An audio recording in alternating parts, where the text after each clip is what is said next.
Doctor صاحب لگتا ہے یہ کہ حکومت کا ایک ہی مشن ہے کہ آلریڈی ٹیکسڈ کلاس کو مزید ٹیکس کیا جائے، اور خاص طور پہ جو پورسٹ سیگمنٹ ہے اس کو تو بیچارہ وہ تو پس کے رہ گیا ہے. اور جیسے آپ ابھی فرما رہے ہیں کہ جن سیگمنٹس پہ آئی ایم ایف نے کہا تھا، ایک تو زیرو سبسڈی کی بات کر رہا تھا آئی ایم ایف، پھر وہ ریٹیلرز کو ٹیکس کرنے کی بات کر رہا تھا، پھر ایگریکلچر کے حوالے سے کوئی خاطر خواہ چیز اس بجٹ کے اندر دکھائی نہیں دے رہی ہے.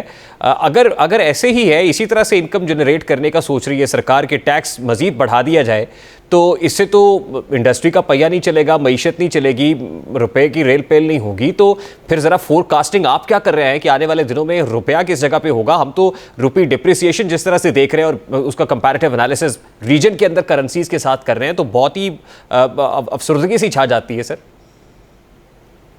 دیکھیے، ایک دو تین چیزیں ایسی ہیں بجٹ میں جو کہ واقعی بہت زیادہ پریشان کن ہیں.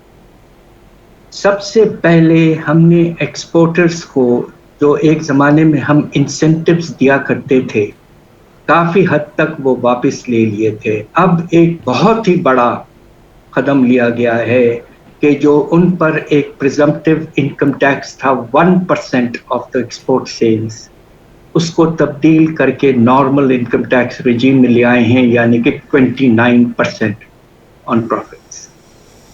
ہمارا اس وقت فیوچر اس پہ ہنچ کرتا ہے کہ ہم اپنے برآمدات کو بڑھائیں. وہ ہماری لائف لائن ہے. یہ کوئی ایسا وقت نہیں تھا کہ آپ نے ایک آخری انسینٹیو جو ہمارے ایکسپورٹرز کے پاس تھی وہ بھی آپ نے واپس لے لیا، اور اب خدا نخواستہ کہیں یہ نہ ہو کہ جو رپورٹڈ پرائسز ہوں گے آن ٹرانزیکشنز وہ کچھ کم بتائے جائیں گے تاکہ انکم ٹیکس کا بوجھ کم ہو. دوسری طرف جو واضح طور پر میں سمجھتا ہوں غلط کیا گیا ہے وہ یہ کہ سیلریڈ کلاس، جو بالکل جسے کہتے ہیں کہ ان میں بالکل گنجائش نہیں ہوتی ہے کہ کوئی ٹیکس ایویژن کریں، ان پر بھی ٹیکس کو بہت بڑھا دیا گیا ہے. اور جو کم آمدنی والے سیلریڈ کلاس ہے، یعنی کہ 50,000 سے لے کر 1 لاکھ روپے تک، ان پر بھی ٹیکس بڑھا دیا. اور ہم سب کو اس بات کا پریشانی ضرور ہے. اور میں یہ بھی کہہ دوں کہ اس بجٹ کے نتیجے میں ایک تو ہمارے تجارتی خسارے میں اضافہ ہو سکتا ہے، دوسری طرف افراط زر میں بھی اضافہ ہوگا، اس لیے کہ آپ نے کافی بیسک چیزوں پر ٹیکسز لگا دیے ہیں، امپورٹس بے شمار آئٹمز پہ لگائے ہیں. تو نتیجہ یہ ہے کہ آپ یہ دیکھیں گے شاید کہ جو ٹارگٹس ہم نے اپنے اینول پلان میں مقرر کیے ہیں کہ شرح نمو 3.5% اور افراط زر 12.5%، یہ سب وائلیٹ ہونے کا خطرہ آ گیا ہے. اور کہاں تک جاتے ہوئے دیکھ رہے ہیں آپ سر؟ وہ انفلیشن کے نمبرز ہوں یا جی ڈی پی کے نمبرز ہوں؟ میرا خیال یہ ہے کہ انفلیشن جو ہے وہ 17 سے 19% منیمم، اور شرح نمو جو ہے اگر ہم 2.5 سے 3% کی رینج میں بھی آ جائیں تو بہت مناسب ہوگا. اور تیسری طرف آپ کو میں یہ بھی کہہ دوں کہ اس وقت ہمارے پاکستان میں جو بے روزگاری کا پیمانہ ہے وہ تاریخ کا ایک بلند لیول پر پہنچ چکا ہے، اور وہ ہے 10%. 5 سال پہلے یہ 6% تھا.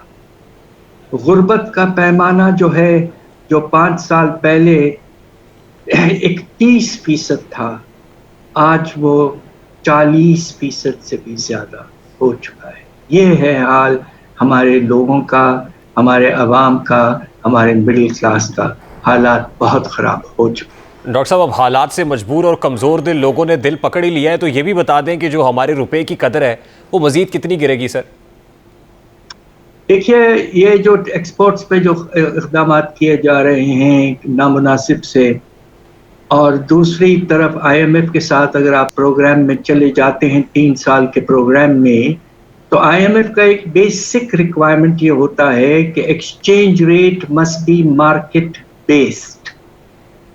اب پچھلے سال تو آپ نے دیکھا کہ ماشاءاللہ اسٹیٹ بینک آف پاکستان اور مختلف اداروں نے مل جل کر روپے کو بالکل جسے کہتے ہیں نا کہ ایک دم دبا کے رکھ دیا، اور ایکسچینج کمپنیاں ڈبل مارکیٹنگ وغیرہ سب بند، سب ماشاءاللہ کم کیا. اور سب سے زیادہ جو کیا کہ کے درآمدات کو کنٹرول کیا فزیکلی. یہ چیزیں ایسی ہیں کہ physical control over imports IMF does not accept. اور دوسرا فکسڈ ایکسچینج ریٹ، جس ملک کا ریزرو صرف $9.5 ارب ہوں اور قرضوں کی واپسی اور تجارتی خسارہ 22 سے 25 ارب ڈالر ہو، تو ایکسچینج ریٹ کا تو گرنا مجھے افسوس سے کہنا پڑتا ہے ہوگا.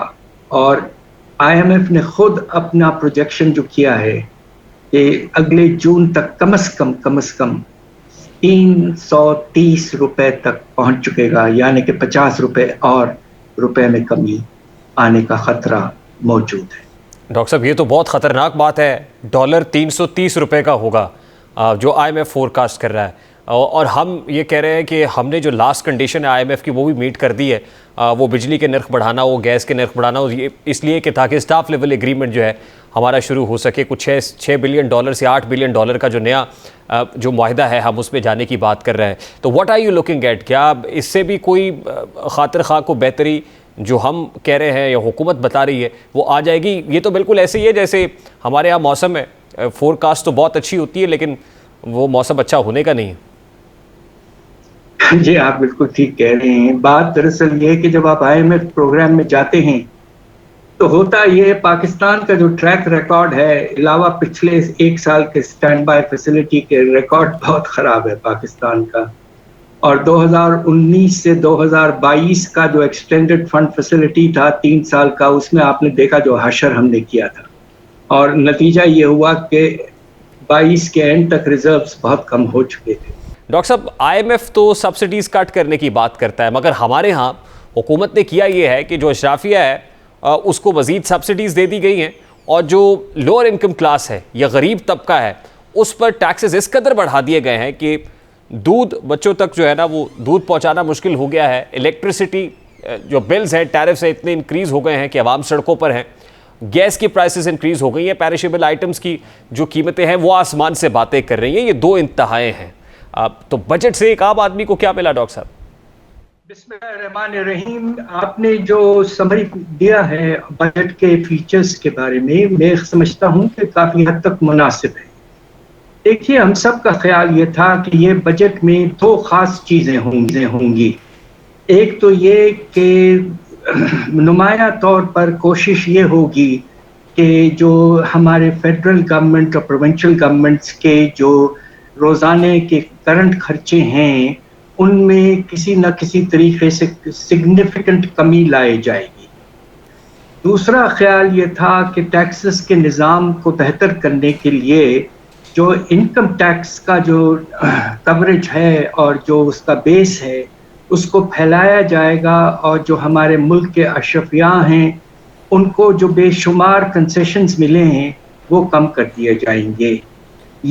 اور تیسرا یہ خیال یہ تھا کہ ریلیف کا جو پیمانہ ہے بجٹ میں وہ بڑھے گا، اور کوشش یہ ہوگی کہ بے نظیر انکم سپورٹ پروگرام کو واضح طور پر بڑھایا جائے. یہ 3 نمایاں فیچرز تھے ہم سب کی ایکسپیکٹیشنز، مگر ود آل ڈیو ریسپیکٹس ایسا نہیں ہوا.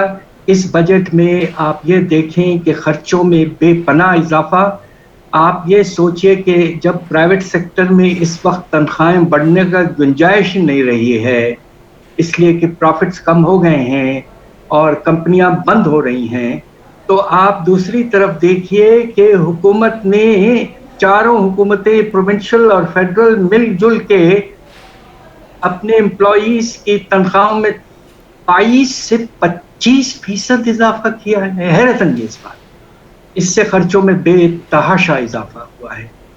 دوسرا جو آپ کے اسٹیٹ اونڈ انٹرپرائزز ہیں ان پہ جو خرچے بجٹ میں ہیں فیڈرل بجٹ میں، اس میں تقریباً 50% اضافہ ہے، یعنی کہ 1800 ارب تک لے کے چلے گئے ہیں ان خرچوں کو. تو واضح طور پر یہ بات بالکل ثابت ہو چکی ہے کہ کوئی کمی نہیں کی گئی خرچوں میں.